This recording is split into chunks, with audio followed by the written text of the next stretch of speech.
Hi, it's Christina with the Sisyphean Journal, and today's the anniversary of a death that kind of highlights something I hadn't known about until I started doing investigation on my own. Um, Before I started looking into illegal abortion deaths, like most pro-lifers, I just assumed that prior to legalization, if an abortionist injured or killed a woman, he'd go to prison and be taken off the streets, and that would be one less quack out there endangering women. And I found out by doing my research that that simply wasn't true. There were a lot of repeat offenders, and the era prior to legalization, very much like the era post legalization, it was entirely dependent on authorities, juries.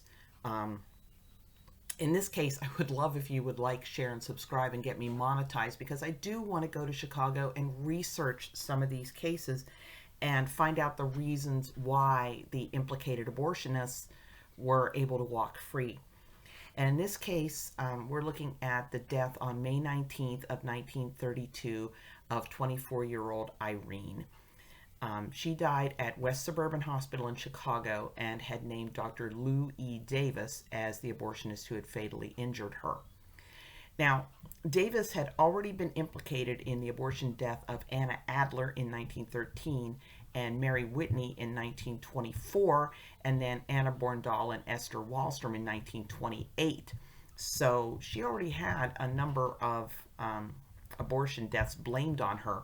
And when police went to arrest her for Irene's death, they found another abortion injured woman at her house on Logan Boulevard, but there was no sign of Dr. Lou E. Davis. So I have not been able to determine why the coroner's jury decided that Dr. Davis wasn't the guilty party in Irene's death. I would love to be able to travel to Chicago. The historic coroner's records are all available. If I could afford the trip, I could go there and I could do that.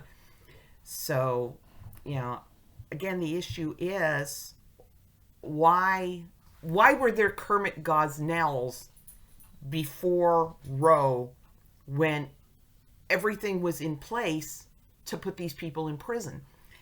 And I really think there's a need for a conversation about why nobody seemed to be putting these people in prison. And as the pro-life movement moves forward with Roe possibly being overturned, you can't just relax and go, okay, that's going to get rid of the quackery. It's not. We're going to have to stay vigilant. We are never going to be able to assume that the authorities are ever going to keep abortion policed. There's just something about abortion that people are like, oh, you killed a woman, oh well, these things happen.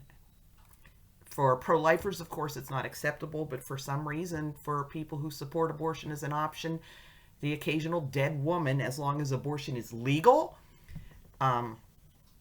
is okay. You don't have to... Well, no, just the occasional death seems okay as long as the abortion happens. Go figure.